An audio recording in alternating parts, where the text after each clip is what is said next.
Hello everyone, कैसे हैं आप सब। I hope you all are well. तो कल मैंने आपको ये टेस्ट दिया था चैप्टर हेलो एल्केन और हेलो एरीन से।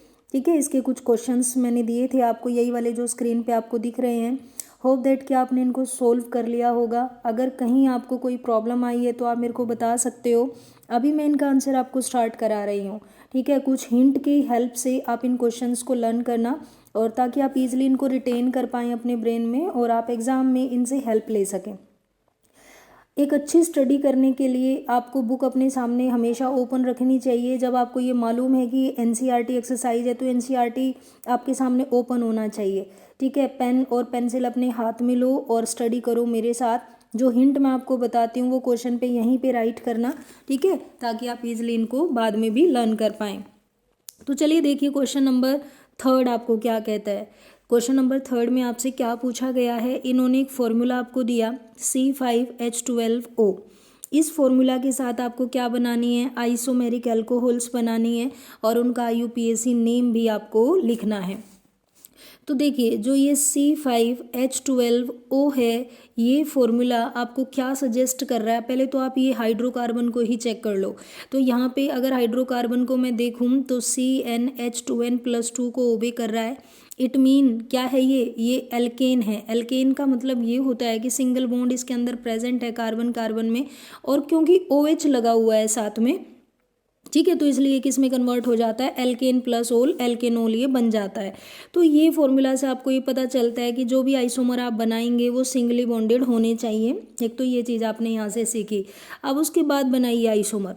आइसोमर बनाते हुए आपको पहले प्राइमरी आइसोमर, देन आपको सेकेंडरी आइसोमर एंड देन आपको टर्शरी आइसोमर इसका बनाना है।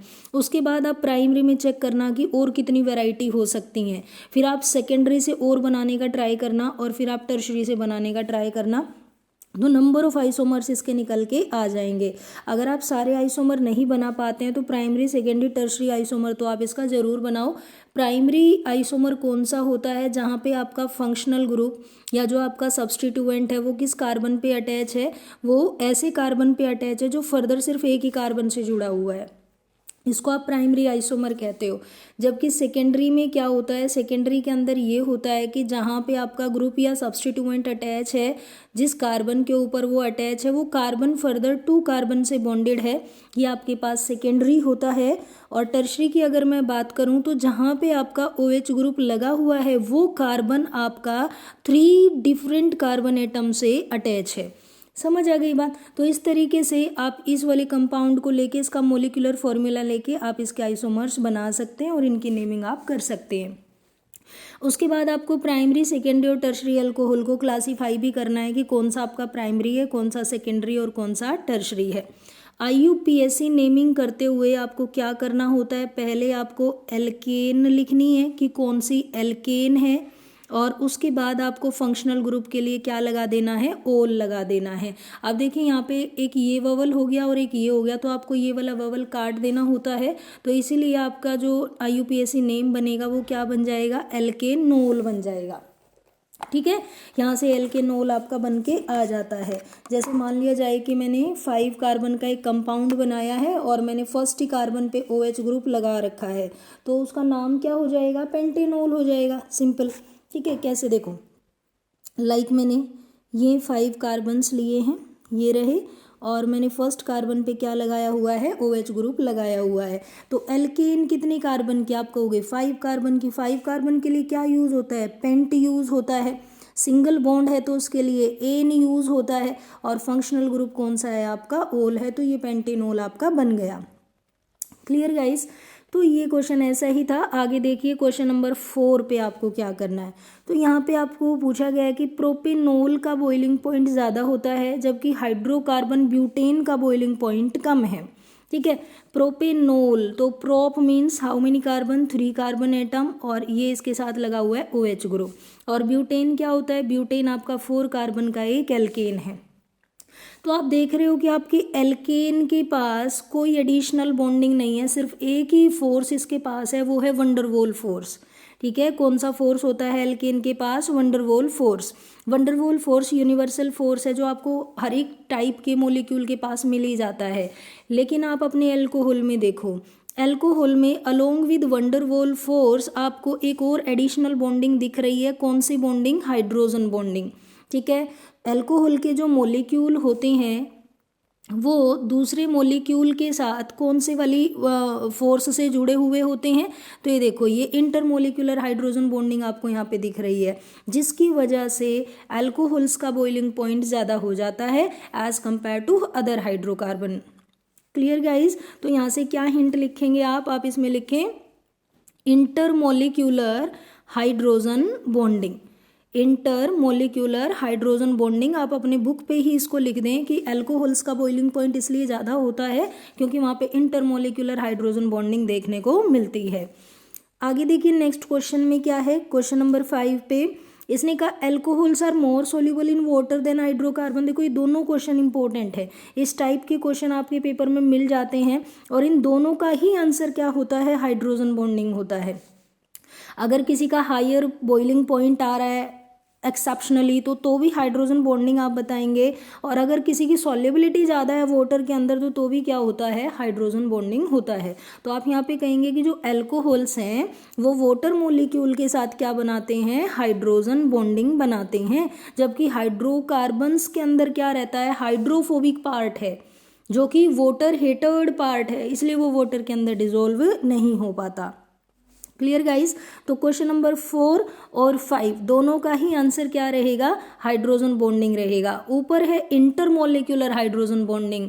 इंटरमोलिक्यूलर का क्या मतलब होता है? Between two molecules, between two और मोर मॉलिक्यूल्स। ये इंटरमोलिक्यूल है, अल्कोहल के सेम मॉलिक्यूल यहाँ पे किससे जुड़े हुए हैं? हाइड्रोजन बॉन्डिंग से जुड़े हुए हैं। और नीचे कैसी बॉन्डिंग है? यहाँ पे अल्कोहल वाटर के साथ हाइड्रोजन बॉन्ड बना रहा है। तो ट्राई टू अंडरस्टैंड। ओके, आप यहाँ पे हिंट आउट इसको कर सकते हैं। आगे देखिए क्वेश्चन नंबर 6 में आपको क्या दिया गया है? हाइड्रोबोरेशन ऑक्सीडेशन रिएक्शन क्या होती है, और आपको इसको एक्सप्लेन करना है विद एग्जांपल।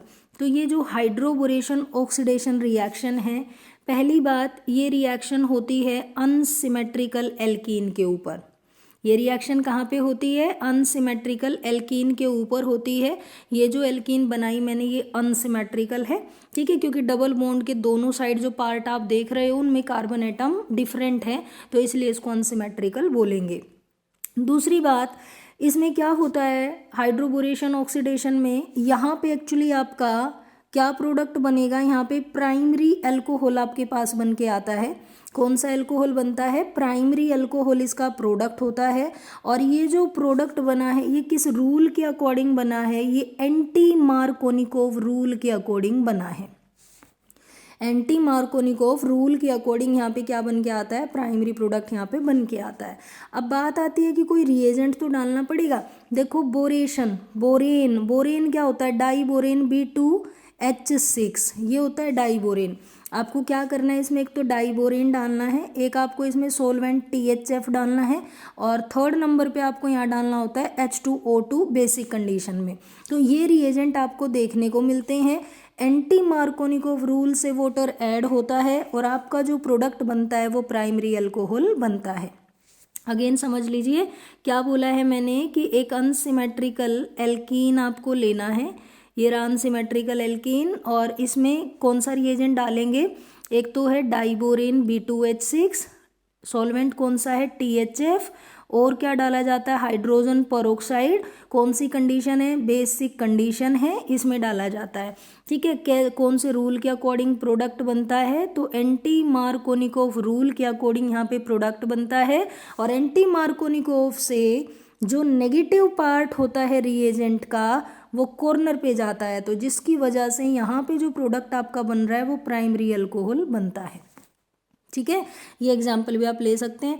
भाई प्रैक्टिस करें, देखो जितना हार्डवर्क आप करेंगे ना तभी आपका रिजल्ट निकल पाएगा। टीचर सिर्फ आपको चीज़ें सजेस्ट कर सकता है, तो आप अभी टाइम है आपके पास, आप अपने रिजल्ट को बिल्कुल चेंज भी कर सकते हो। अगर कहीं पे कोई प्रॉब्लम आपको ऐसी लग रही है कि भाई रिजल्ट डाउन जा सकता है, तो अभी टाइम है कि आप उसको चेंज कर पाएँ, लेकिन you have to do hard work.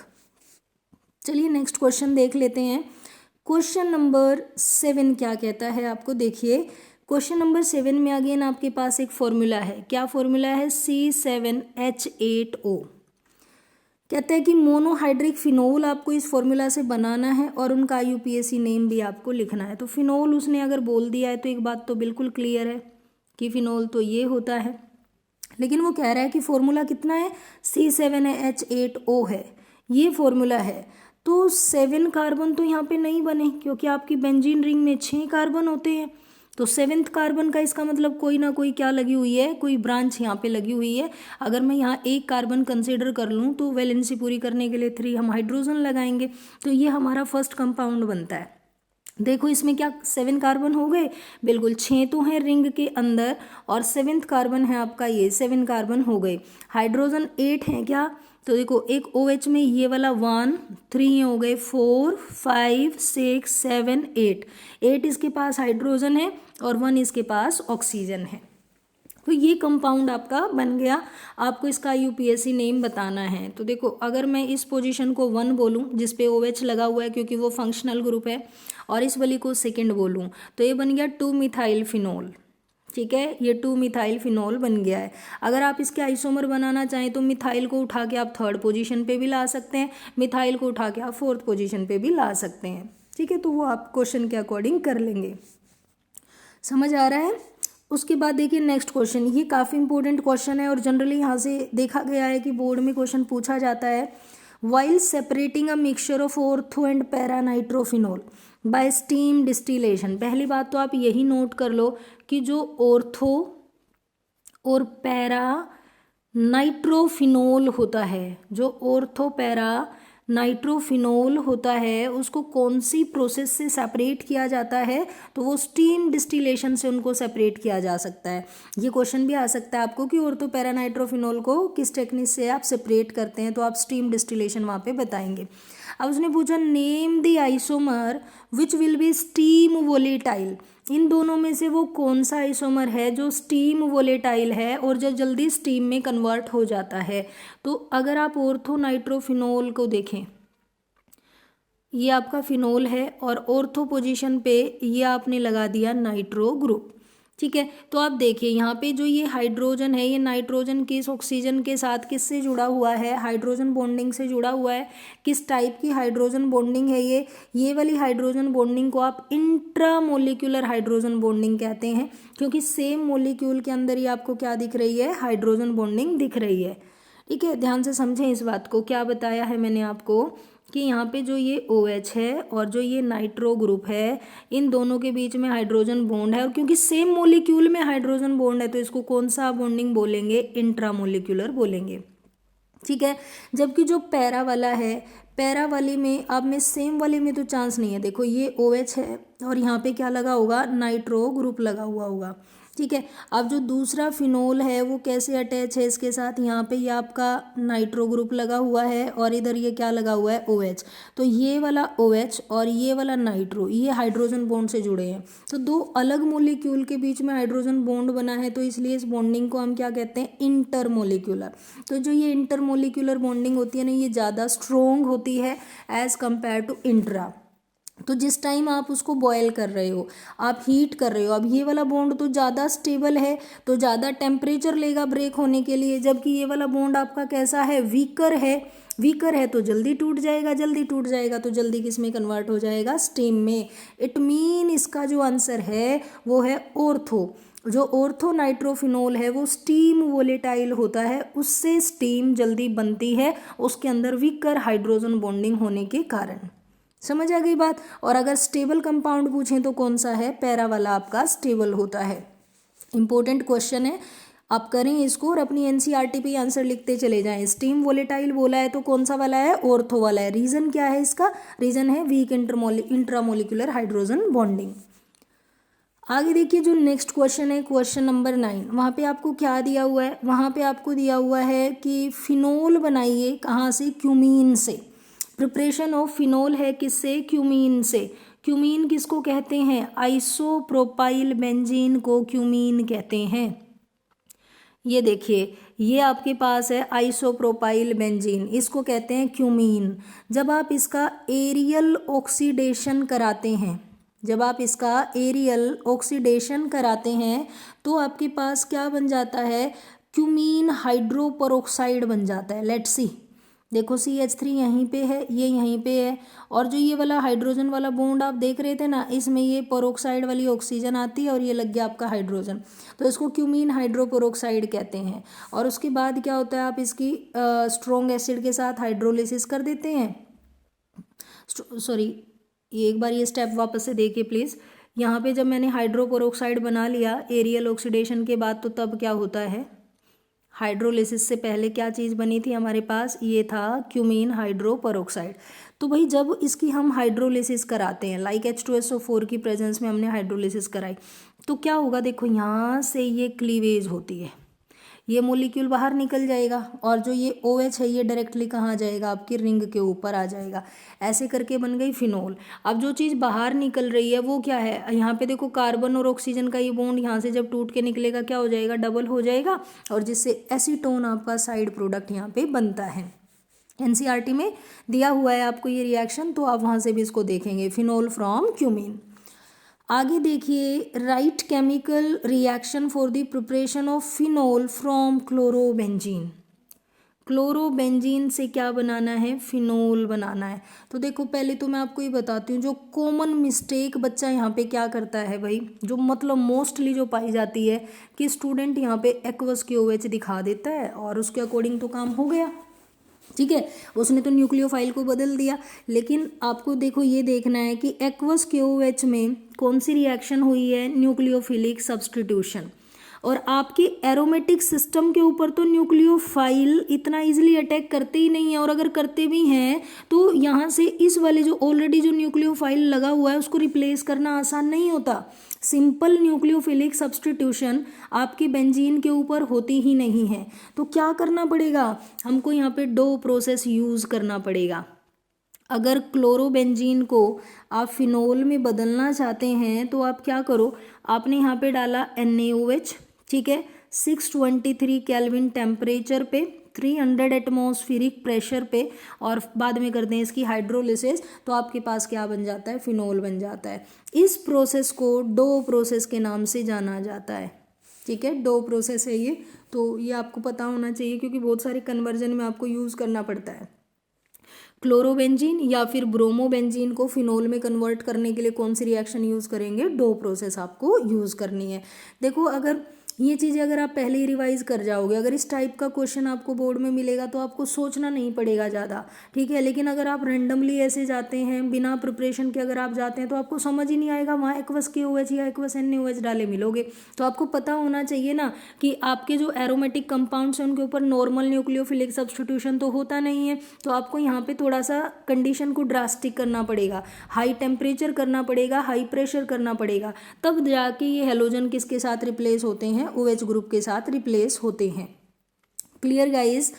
आगे देखिए नेक्स्ट क्वेश्चन क्या है, अभी कहते हैं write the mechanism of hydration of ethene to yield ethanol. Ethene से क्या बनाना है आपको, इथेनॉल बनाना है। इथीन से क्या बनाना है, इथेनॉल, तो ये आपका क्या है, इथीन है। हाइड्रेशन क्या होता है कि एसिड की प्रेजेंस में किसकी एडिशन होती है, वाटर मॉलिक्यूल की एडिशन होती है। एसिड की प्रेजेंस में वाटर मॉलिक्यूल को ऐड किया जाता है, और यहाँ जो प्रोडक्ट बनता है वो अकॉर्डिंग टू मार्कोनिकोव रूल की बनता है, ठीक है। मार्कोनिकोव रूल के अकॉर्डिंग यहाँ पे आप प्रोडक्ट बनाते हैं। अब क्योंकि आपने इथीन लिया है, अब इथीन तो भाई सिमेट्रिकल है, दोनों ही कार्बन का नेचर एक जैसा है, तो यहाँ मार्कोनिकोव की ज़रूरत ही नहीं पड़ेगी आपको। आप एक कार्बन को H दे दो और दूसरे कार्बन को OH दे दो, ठीक है। रही बात मैकेनिज्म की, तो हाइड्रेशन में जो फर्स्ट स्टेप होता है वो होता है प्रोटोनेशन। जो फर्स्ट स्टेप आपके पास होगा वो क्या होगा, प्रोटोनेशन होगा। प्रोटोनेशन होने के बाद सेकेंड स्टेप होता है अटैक ऑफ न्यूक्लियोफाइल, वाटर वहाँ पे न्यूक्लियोफाइल की तरह अटैक करता है, और जो लास्ट स्टेप होता है वो होता है प्रोटोनेशन। यही चीज़ आपसे पूछी जाती है। देखो फर्स्ट में आपने क्या बोला, फर्स्ट में होगा प्रोटोनेशन, फर्स्ट स्टेप में मतलब H पॉजिटिव अटैक करेगा डबल बॉन्ड के ऊपर। सेकेंड वाले में क्या होगा, nucleophilic attack, nucleophilic attack of water molecule on carbocation, first step में जो कार्बोकेटाइन बना है ना उसके ऊपर वाटर मॉलिक्यूल अटैक करता है। और थर्ड स्टेप में क्या होगा, डीप्रोटोनेशन। डीप्रोटोनेशन, एक हाइड्रोजन निकल जाता है और एल्कोहल आपके पास बन के आ जाती है। इस वाली मैकेनिज्म को और एक दो जो मैकेनिज्म इस चैप्टर में आते हैं उसको मैं आपको अलग से भी एक वीडियो में कराऊंगी, ठीक है। तो इसकी आप टेंशन ना लें और आपको समझ आ जाए तो बहुत अच्छी बात है। आगे देखिए जो लास्ट क्वेश्चन है, क्वेश्चन नंबर 12, वहाँ पे क्या दिया गया है, कहता है कि आपको क्या करना है, बेंजीन को कॉन्सेंट्रेटेड H2SO4 और NaOH से ट्रीट करना है। Right the equation for the preparation of phenol, ठीक है, ये चीज़ आपको करनी है। तो बेंजीन की रिएक्शन जब H2SO4 से कराते हैं तो बेंजीन का सल्फोनेशन हो जाता है और आपकी बेंजीन पे क्या लग जाता है, सल्फोनिक एसिड, ये वाला पार्ट लग जाता है, ठीक है, बेंजीन सल्फोनिक एसिड बनता है। उसके बाद जब आप NaOH से इसकी रिएक्शन कराते हो तो H हट के वहाँ पे क्या लग जाएगा, Na लग जाएगा, मतलब सोडियम सोल्ट ऑफ सल्फोनेट आपके पास बन जाता है। बेटा बुक ओपन करके बैठें क्योंकि मुझे लग रहा है कि आपको इतना क्लियर यहाँ पे नहीं हो रहा होगा। अगर बुक सामने होगी तो चीज़ें ज़्यादा समझोगे। मतलब क्या करना है कि देखो NaOH से जब रिएक्शन होएगी तो ये H हट जाएगा और उसकी जगह क्या लग जाएगा, Na, सोडियम सोल्ट बन जाता है, ठीक है, सल्फोनिक एसिड का।